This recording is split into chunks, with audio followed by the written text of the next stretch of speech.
Olá, estudantes! Eu sou o professor Robson Anselmo Tavares e hoje nós temos mais um encontro da nossa série do Papo Científico Artístico Literário. E hoje nós recebemos aqui a visita do professor de História Alexandre Caetano, que vai tratar de um assunto bem pertinente aos dias de hoje. Vamos saber. Tudo bem, professor? Tudo bem, Robson? Olha aí, hoje vamos tratar de um assunto bem pertinente, não é isso? Bem atual, não é isso? Exatamente. Fazendo essa analogia aí de quase 100 anos, né? É. Quase não, mais de 100 anos, né? E qual será o tema? Como há na tela, professor, leia para nós o tema. A gripe espanhola em Recife, em 1918. A gripe espanhola. Então vamos conhecer um pouco a gripe espanhola e o professor vai fazer uma comparação entre a gripe espanhola e a pandemia de hoje. E eu gostaria de anunciar logo que, mesmo assim, em relação com a gripe espanhola, lembrando, nós estamos aqui com a divisória, seguindo os protocolos contra a Covid-19. E é isso aí. Vamos conhecer agora um pouco sobre a gripe espanhola em nosso estado, que para mim, já adianto, professor, foi uma surpresa saber que o nosso estado, Pernambuco, em especial, no caso Recife, foi acometida por essa doença, certo? Para mim foi uma surpresa, viu? Na verdade, não foi só Recife. O meu trabalho, ele fala de Recife, né? O estado todo, o país todo foi acometido pela gripe espanhola em 1918.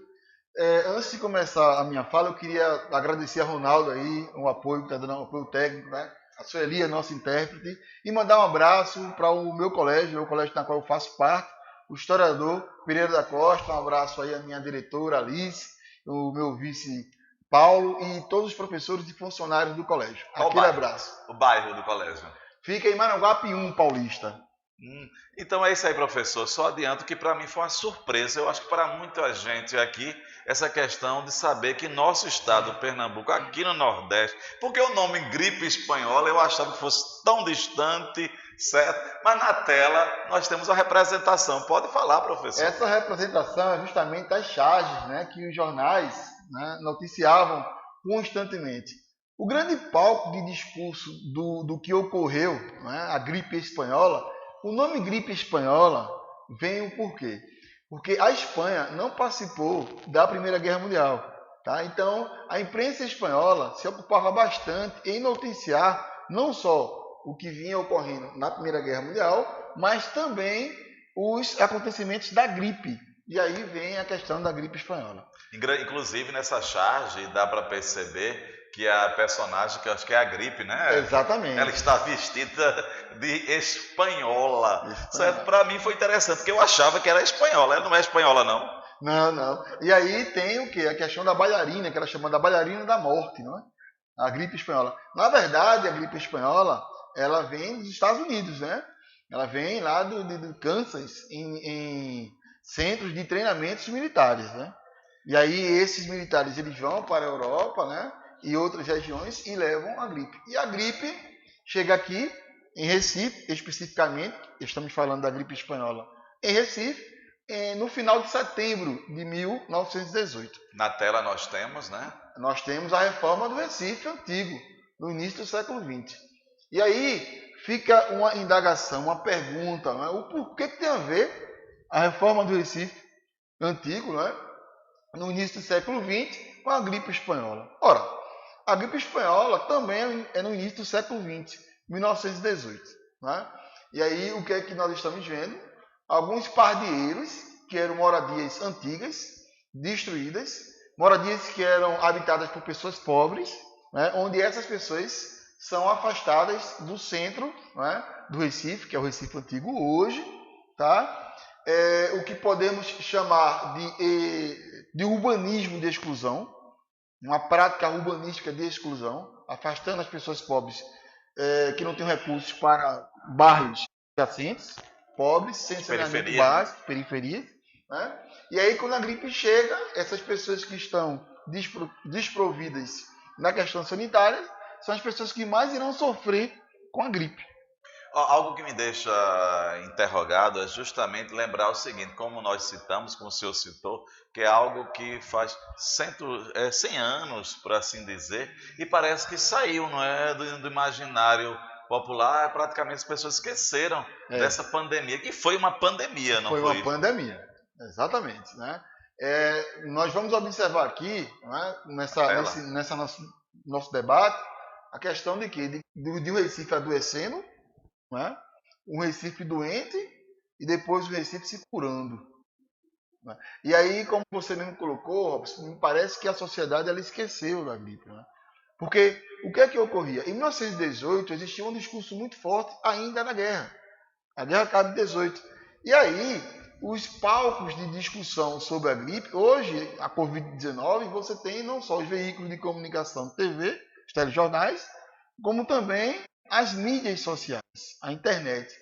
E a época não. A época nós tínhamos o quê? Os jornais. Né?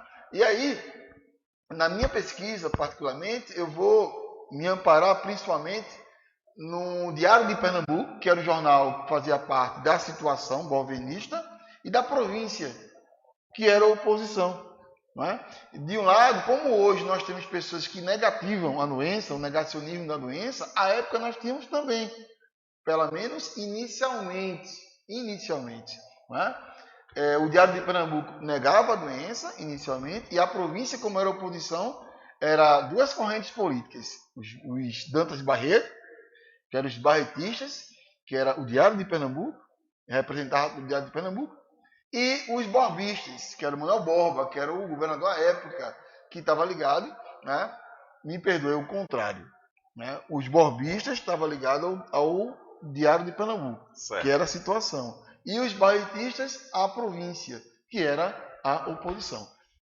E eu gostaria de abrir um parêntese aqui, dizer que é uma honra receber o professor, porque ele é um pesquisador, viu, estudantes? Pesquisador nessa área. Ele escreveu uma dissertação de mestrado, não foi, professor? Exatamente. Sobre a gripe espanhola. Então, professor, se o senhor me dá o direito aqui, eu dedico essa aula a todos os nossos estudantes das escolas que pensam em adentrar nas áreas de história e também na área de saúde, né? Já que estamos tratando da gripe espanhola no Recife.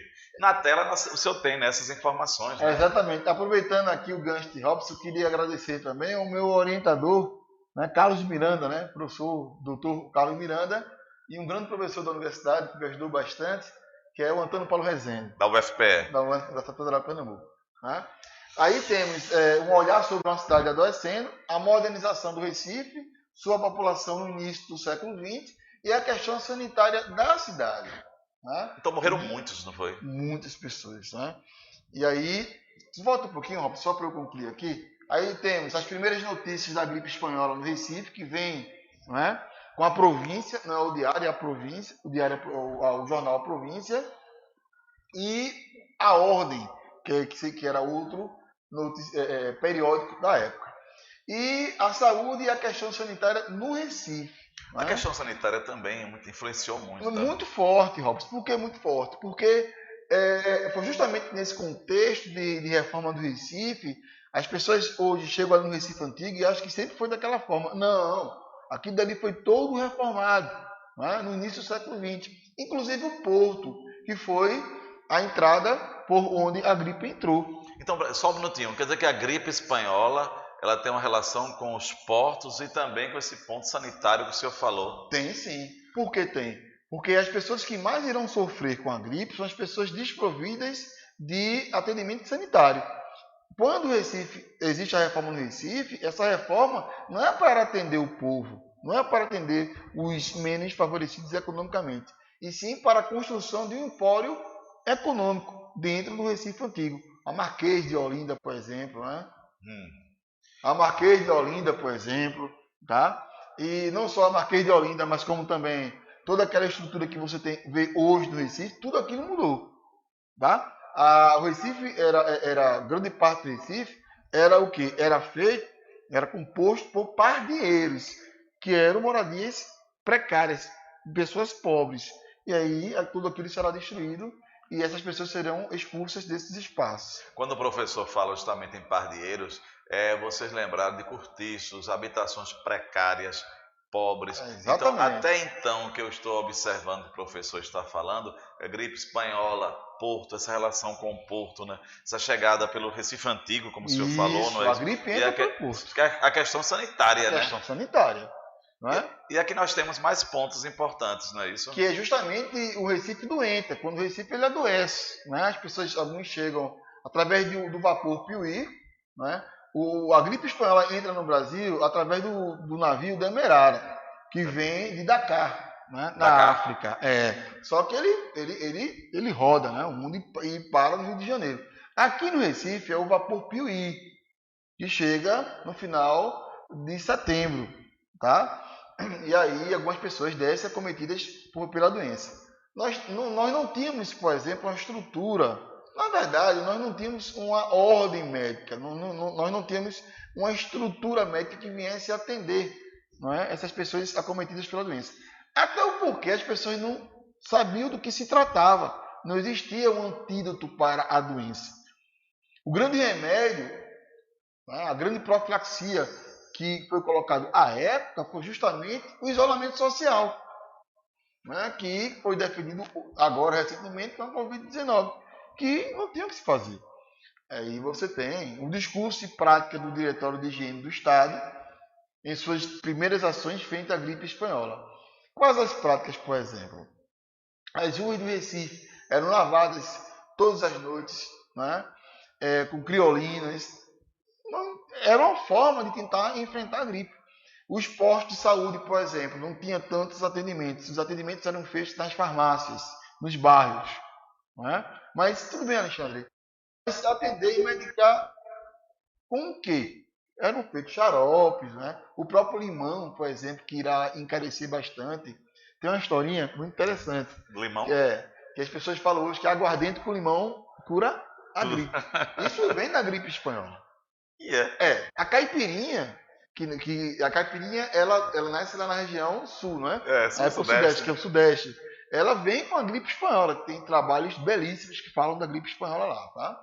Então quer dizer, tem uma relação. É uma relação com a gripe espanhola. Uma cura com a gripe espanhola. Então as pessoas, o preço do limão cresceu bastante. Quem não tinha dinheiro aqui em Recife, comprava um conhaque chamado cara preta. Eles colocavam o limão na cara preta e tomavam achando que estavam se imunizando da gripe. Não é? E as pessoas que tinham dinheiro compravam limão, ou uísque, e colocavam limão no uísque e tomavam. Então, até nisso aí você tem um processo de segregacional, não é? De segregação. Não é? As rupturas impostas à vida cotidiana e a morte do Recife. A cidade para, cinema, o comércio. Professor, mais uma vez eu gostaria de ressaltar o que eu falei, justamente é isso. Porque é algo que faz 100 anos, é tão pouco tempo para a história, e a gente, quer dizer, o comércio parou, o Recife parou. Houve um isolamento como os dias de hoje. Exatamente. O arcebispo de Recife, Olinda, proíbe a celebração de missas, de acompanhamento, eles chamavam enterramentos, de enterros, né? Os cinemas, os clubes de futebol, parou tudo. As escolas, por exemplo, o ano letivo para em outubro, ele só volta em 19, né? De janeiro para fevereiro de 1919. Rodrigues Alves, que tinha ganho mais uma vez para presidente da República, ele morre com a gripe espanhola, ele não chega a assumir, ele morre no início de 1919. Né? Que o professor justamente ele informou anteriormente que houve um presidente que é o Rodrigues Alves, Alves. Ele morre justamente da gripe espanhola. Eu abro aqui um momento para que você, estudante, pesquise um pouco mais sobre a gripe espanhola, que para mim foi uma surpresa de antemão. Já digo saber que o nosso estado, a nossa cidade, Recife em especial, foi acometida pela gripe espanhola, não é, professor? Assim, o meu trabalho fala sobre a gripe espanhola, mas se você analisar e pesquisar, basicamente todas as capitais do Brasil tem um trabalho falando sobre a gripe espanhola. E quem foi Paulo. E quem foi esse Abelardo Baltar? Abelardo Baltar, eu queria até exaltar o nome de Abelardo Baltar. Abelardo Baltar, ele era o diretor do Diretório de Higiene. Não existia secretaria de saúde, era o Diretório de Higiene de Estado. E ele era o diretor. tá? Ele morreu com a gripe. Ele morreu com a gripe. Ele foi o primeiro, né, a ficar à frente, né, no enfrentamento. Era o chefe, era o diretor de higiene do Estado. E por que eu falo de Abelardo Baltar? Porque Abelardo Baltar, eu acho que a história injustiçou ele. Quando ele morre, quem assume no lugar dele é Otávio de Freitas, que foi um grande médico. Que é um hospital com o nome dele, né? Exatamente, que foi o fundador da Escola de Medicina aqui em Pernambuco. Né? Otávio de Freitas. Só que o que Abelardo Baltar faz, ele é muito criticado, principalmente, obviamente, pela província, que era o jornal de oposição, né, pelos barretistas, Dantas Barretos. Por quê? Porque ele não tinha apoio, ele não teve nenhum apoio, ele não tinha o que fazer, ele não tinha o que se fazer com a gripe. Era algo novo. Não é? E aí, quando o Otávio de Freitas assume, ele tem um apoio, ele vem respaldado não só pelo governo que ele representava, mas como também pela oposição. E era um médico renomado, né? Ele vem. E aí você tem a cidade. Quando eu coloco a cidade do Recife se curando, eu não estou querendo dizer que ela passou a se curar por causa do Otávio de Freitas. Não, tá aí, tá? Do Otávio de Freitas. Mas Otávio de Freitas, ele teve um papel de grande importância. Eu só quero aqui ressaltar que Abelardo Baltar também. E você, voltando só um pouquinho, você não tem nada hoje, né, que venha exaltar a figura de Abelardo Baltar. Eu estava aqui fazendo uma pesquisa, né, recentemente. Existe o nome de uma rua, no Pina, com o nome de Abelardo Baltar. E se você perguntar quem foi Abelardo Baltar, e ele teve sim um papel de grande importância no enfrentamento da gripe. É interessante lembrar, professor, infelizmente, é aquela questão, memória curta, né, o esquecimento, certo? Precisamos revisitar essa história e os nomes. Como o professor acabou de falar agora, um grande nome, que é o Abelardo Baltar, que esteve nessa questão desse enfrentamento à gripe espanhola. Exato. E como diria o professor Antônio Paulo Rezende, eu gosto muito dessa fala dele, a história é memória, mas também é esquecimento. Não é?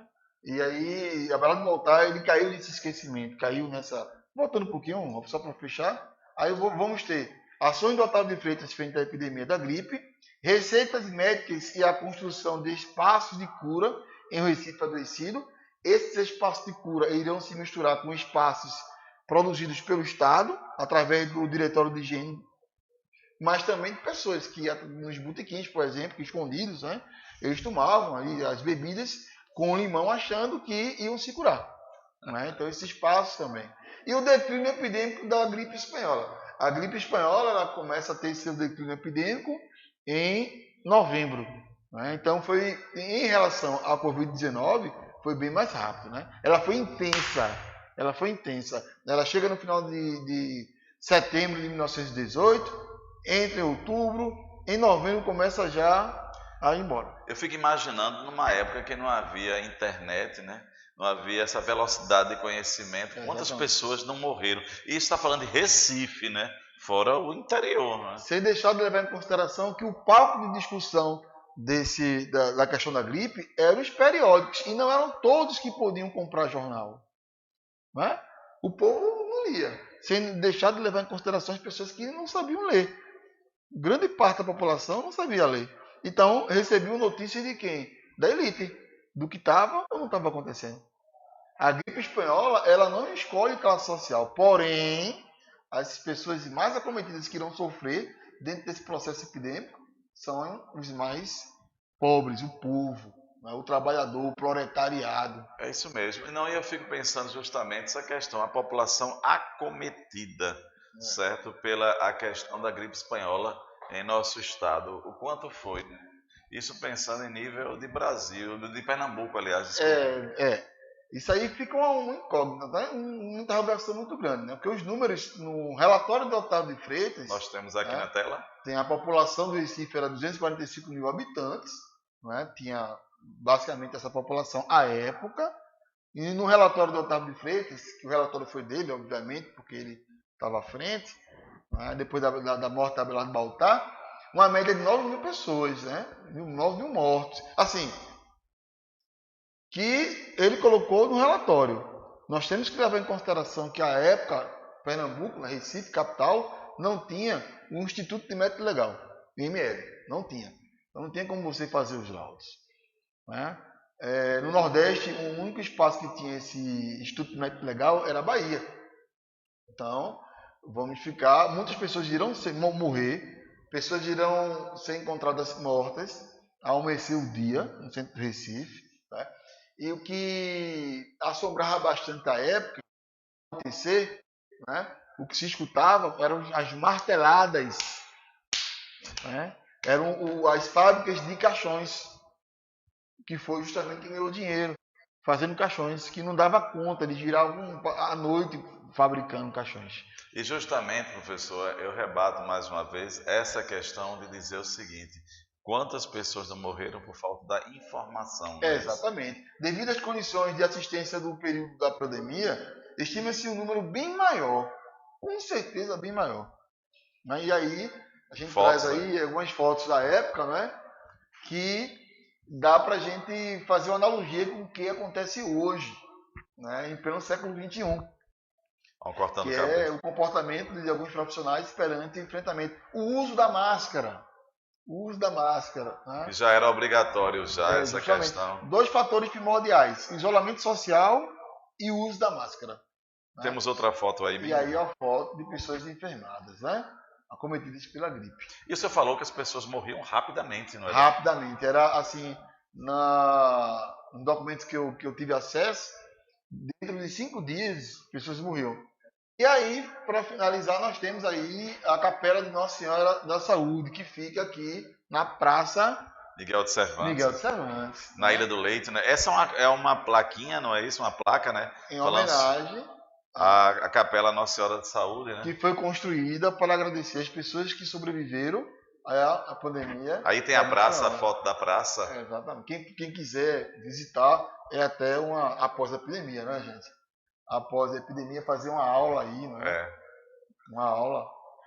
Professor, uma coisa que eu gostaria de lembrar mais uma vez, observar com o nosso estudante, é justamente isso. É uma história tão recente e tão esquecida. Exatamente. A gripe espanhola, como eu já falei, claro que eu já ouvi falar sobre a gripe espanhola, mas essa questão da gripe espanhola em nosso estado é uma coisa... E para mim foi uma coisa muito, muito diferente, para mim, para quem pesquisou, porque eu escrevi sobre a gripe espanhola e eu convivo algumas práticas do cotidiano na época de 18, que é usar máscara. Isso para mim é surreal. Né? Porque eu, como pesquisador, eu imaginava isso e eu estou vivendo, nós estamos vivendo isso aí. Professor, eu posso dizer que o senhor acabou utilizando em prática aquilo que o senhor estudou, não foi? Exatamente. Usar a máscara. Professor, para finalizar aqui, eu gostaria que o senhor lançasse um desafio de estudo para o nosso estudante. O que é que o senhor pensa que ele poderia estudar?